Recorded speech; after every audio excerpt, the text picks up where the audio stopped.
close your eyes. And keep your eyes closed just for a minute. And I want you to imagine you're holding half of a big, fat, juicy lemon. Hey Insider, I'm back again with another special interview with a fellow success insider called Marisa Peers. Marisa is a best-selling author, motivational speaker, and a leading celebrity therapist. And over the past 30 years, Marisa has coached an extensive client list of rock stars, Hollywood celebrities, Olympic athletes, and CEOs to name a few.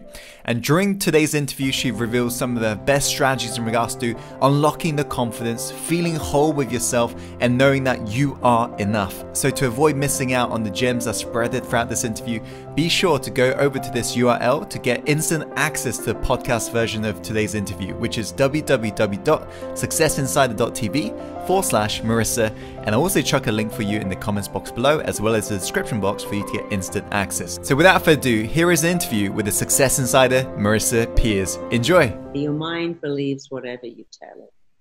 It doesn't care whether what you say is good or bad, right or wrong, true or false. It lets it in. If your mind believes what you tell it, you might as well tell it amazing stuff, because here's the truth. You make your beliefs, and then your beliefs make you, and then the world starts to match whatever you believe. If you believe that cats are vicious things that scratch you, they probably will. And if you believe they're wonderful, cuddly fur balls that are full of personality, you'll find that too, because you find what you look for, because the mind is wired to back up what you're telling it.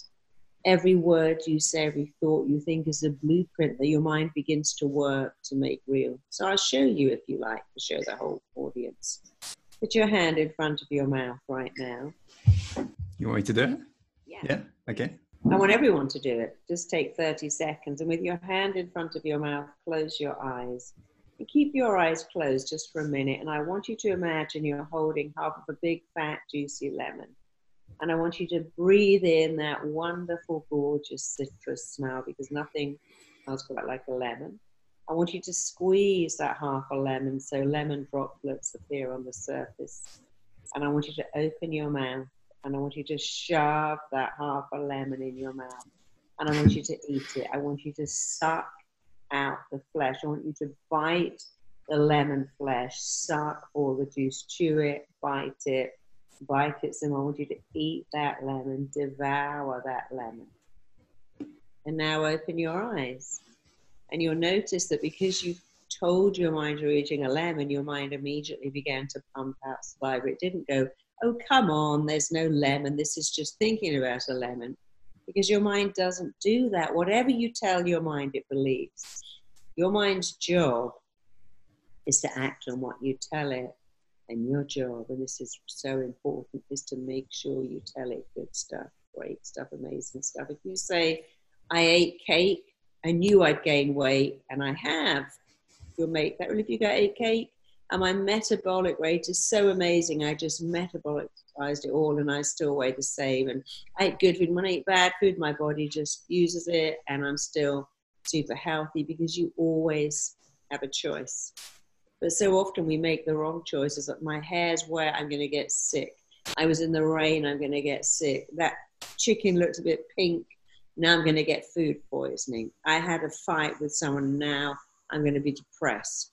When you could say, yeah, that chicken was a bit pink, but you know what? I've got amazing digestion, and the body can digest raw food. It used to do that all the time. I was out in the rain, but my immune system is amazing. I go from hot to cold, cold to hot. My immune system is great, because you can choose what to tell yourself. Every day you get to make that choice. But you know what you can't choose? What you do to your body when you say, oh, that's killing me. That was a nightmare. I'm dying inside. That's making me sick. I can't stand that. I'm falling apart. This is a nightmare.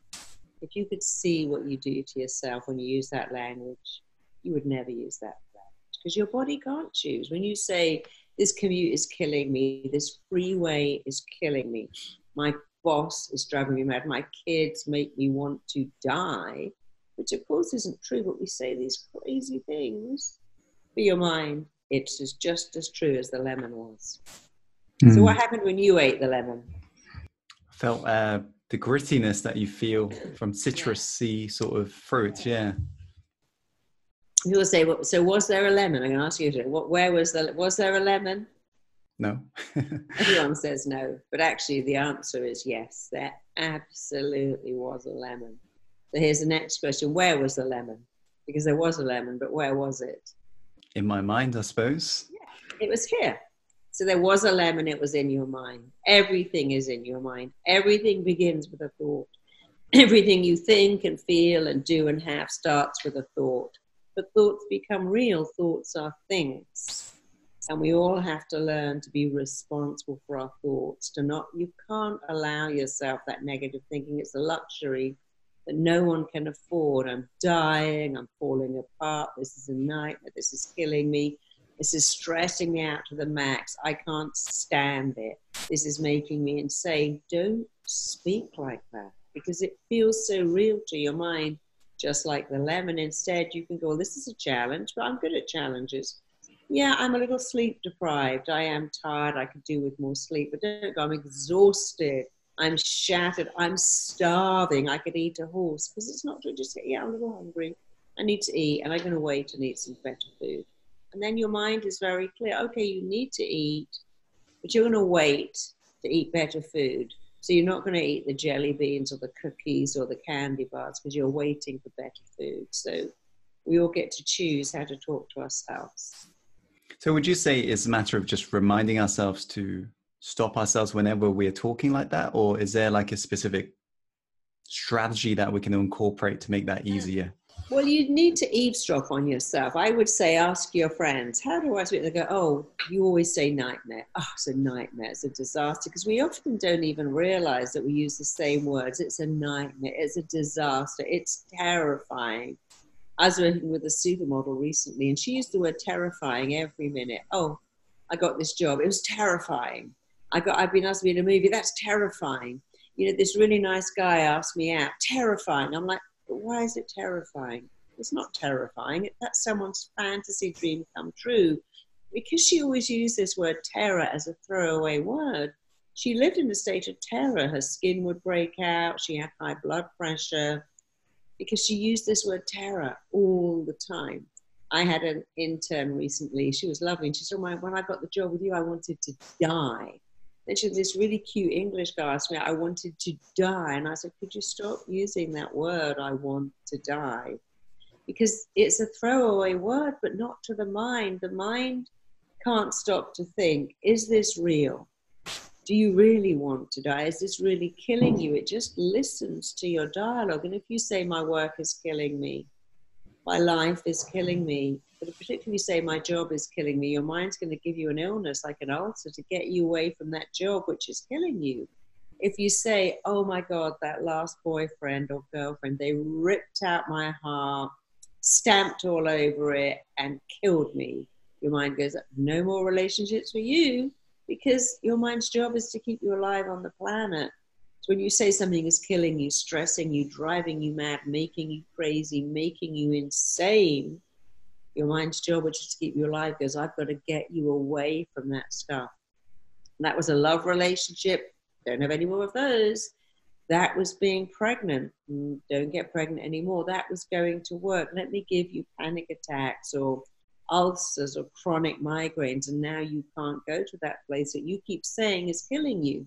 And then we wonder why we have all these autoimmune diseases and these psychosomatic illnesses where the symptoms are absolutely real. Psychosomatic headaches are very painful indeed. It's just that the organ that's causing the pain is not diseased. People think psychosomatic means you imagine it. No, not at all. Your body has created it in response to what you keep telling it. And if you stop telling it those things, you'll stop getting those responses. So when you hear it in your mind, do you tell what do you have to say to yourself? Is it stop, or do you just reframe it? Or you reframe it. So here's a good example. I could go, oh, my head is killing me, which is not true. I would just go, I do have a headache. I've got a little pain in my head, but I'm probably dehydrated. It'll go away. I had that yesterday, actually. I had headaches. I don't get very often. I thought I must be really dehydrated, and I drank a lot of water, put some peppermint oil on my head, and eventually it went away. And I was saying, oh, I do have a little headache, but I didn't go, oh my God, my head, it's killing me. I'm in so much pain. Let's imagine you're going to catch a plane or a train, and you're a little late. Oh my God, I'm going to miss the plane. It's a nightmare. It's all going terribly wrong. You probably won't miss it. You'll probably get there on time. And if you miss it, you just have to get another one. Or the train, or I'm late for a meeting, I'm late for a party. Like say I was 5 minutes late to talk to you, I can get myself so stressed. Oh my God, I'm late. Super. I think, look, 5 minutes is okay. They understand. I found often when I've got to things late, I haven't really enjoyed them. I've always ended up being glad I was late. If I'm doing something, I was doing yesterday something, I was there on time, but the other person was late, and then the internet wouldn't work, and it took 15 minutes before it got going. And it was a bit stressful. By the time we started to film, the light had all changed. We had to move everything. But once it got going, it was absolutely fine. Don't make things a disaster. Don't catastrophize. It's all ruined. It's a nightmare. You know, I turned up in Cuba once with my husband, and they lost all our luggage. And Cuba's an interesting place to lose luggage because you can't buy anything. They didn't have anything to buy. And my husband actually wore the same shirt and shorts every day. And he found it very liberating. We'd get up, we'd go out for the day, we'd come back, we had a hotel with a pool, he'd swim in the pool, lie in the sun, his clothes, or we'd go out for dinner. And he said, you know what, that week with no stuff was an amazing week. It was so interesting. I remember I brought some magazines with me, and actually I found in the magazines some little samples of creams, because I had nothing to buy, nothing to use. I had my toothbrush, but it was actually really a great week with no luggage. So what would have been a nightmare and a disaster was actually great fun. It was actually really interesting living without stuff. And you also must remember something else. Your problem is someone else's fantasy dream come true. Do not stand in the store and go, oh my God, it's hell in Ralph's Market. It's hell in the supermarket. Look at the line. And this teller is so slow, and this is hell. When you go to Africa, when you go to some places like Cuba again, where there is nothing to buy, when you go to downtown Jamaica, you really realize how privileged you are. If you have money in your wallet and you can go to a store and buy food, that is such a blessing. I mean, I know when I was in Zimbabwe, I wanted to buy food for this orphanage. I went to a store and they had no food. It's like, we haven't got anything to buy. And I eventually found when I bought everything, and it was such a lovely experience. I took it all back to this orphanage, and they'd never had the kind of stuff I had bought for them before. And they were so happy. I thought, oh, I need to get more. So the next day I went back, and they're like, well, you bought all our stock. We've got nothing. When will you get more? They went, no, nobody buys stock here. They haven't got any money. So, you know, I bought them little lollipops and candy. When you opened it, it was all stuck to the paper. It was so old, but they didn't care. And candy's not good, but they never had that stuff before. So, you know, you complain on the freeway about the traffic, and you need to stop and think, having a car, mind to put gas in it, is someone's fantasy dream come true. And I used to do that. I drove my daughter to school, and it was a commute, and I didn't like it, and it was in rush hour traffic, and I would moan. And I one day thought, what are you doing? You are driving your kid to private school. You have the money to pay the fees. It was a stretch for me to pay those fees, by the way, but I got it together. You have a car and gas. And I realized how privileged I was, and I stopped doing that. And, you know, we don't realize how lucky we are till we go somewhere else. But it's a good idea to stop and think, my problem is this kid that keeps me awake at night, this husband that constantly leaves his underpants on the floor, this child that leaves jam on the doors to the refrigerator. That would be someone else's fantasy. How lucky I am. And if you live in that level of gratitude, even though it sounds a bit Pollyanna, it's a wonderful thing. I mean, my husband occasionally annoys me, so does my child, but I stop and imagine my life without them. Whenever I'm thinking, oh, I stop and think my life without them. And it's so awful that I immediately go back into how lucky I am to have them. And it's a good thing to do when you're about to fight with someone. Imagine them not in your life, and then you realize that they're a blessing. So true. Put everything into context.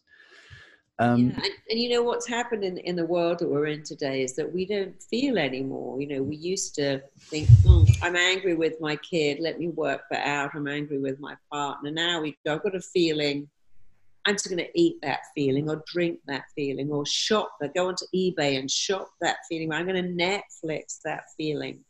And you see, your feelings are the most real thing you have, and you must feel your feelings until they no longer wish to be felt. If you feel grief or rage or anger or pain or hurt, if someone's hurt your feelings and you eat them, you push them down, or you go on Amazon and you buy something to stop feeling, the feeling doesn't go away, it regroups and it comes back. And so your feelings are the most real thing you have. They're always there to tell you something. And you need to tune into your feelings and go, oh, I'm feeling resentful of my sister. What's that really all about? Actually, she really applies herself and I don't, and I'm just jealous, but I can do something about that. But if you eat those feelings or drink or medicate those feelings or smoke those feelings or do anything but feel, they will always come back. So confront it head on, sort of thing. Feel it. Don't confront it. Just feel it. What am I feeling? I'm feeling hurt. I'm feeling rage. I'm feeling envy. I'm feeling jealousy. Why am I feeling that? And in asking yourself why, you'll learn something about yourself. Oh, I'm feeling envy because the person I'm spending my time with, my friend, is much more attractive than me or much more successful than me. And I'm feeling anger. But actually, you know what? They apply themselves much more. I'm actually angry with myself because I'm just being lazy. And then you can realize, right, so I can do something about that. So in feeling your feelings and seeing what they are, you get insight into what's going on. It's not really confronting them, it's feeling them. I'm feeling really annoyed with my husband because he's talking to someone who's prettier than me. I'm feeling really annoyed with my wife because she's talking to someone who's more successful. What that's really all about is I'm feeling annoyed with myself because I'm just coasting through life and I'm not pushing myself. I'm not taking advantage of opportunities. I'm feeling rage because my friend's kid is more successful than mine. Yeah, I'm realizing that my kid's got great talents. And, you know, I many years ago, I was a single parent. My friend was, and she had the perfect kid. Her kid was perfectly behaved and mine wasn't. And she had a great ability to point that out. And I can't say she made me feel like a bad parent because nobody could do that except for me. But she said, well, why doesn't your daughter behave? Why isn't she like that? I said, look, she's not a toy. She's not a puppy. She's not a pet that I go sit and she's going to do it. But now many years have passed and I speak to that person, and her daughter was very introverted as she grew up. And now she lives on the other side of the world and she never sees her. I think, wow, it's so funny how that worked out. My daughter lives across the road. I see her all the time. So often what the person you think you envy because they've got the perfect marriage, the perfect kid, they haven't. It's all spoken mirror. It's not like that at all. Okay. Well, I really appreciate all of the advice and all of the tactics that you've shared with us today. Let me ask you, to wrap up, if you were to summarize this whole interview today and just leave everybody with one final piece of advice, what would that one piece of advice be for everybody? That would be very simple. Know that you're enough. Tell yourself you're enough every day. Say it out loud. I'm enough. I'm enough. I'm enough. You've always been enough. From the day you were born until the day you leave this planet, you will always be enough. And when you know that you're enough, you give the whole world permission to also know you're enough. When you know it, they recognize it. We spend so long trying to make someone like us, trying to make someone like our Instagram or our Facebook. We give all our power away. So instead of trying to make other people know you're enough, know you're enough. Put the energy into you. I promise you, I guarantee it will change your life, not just for a day, but forever.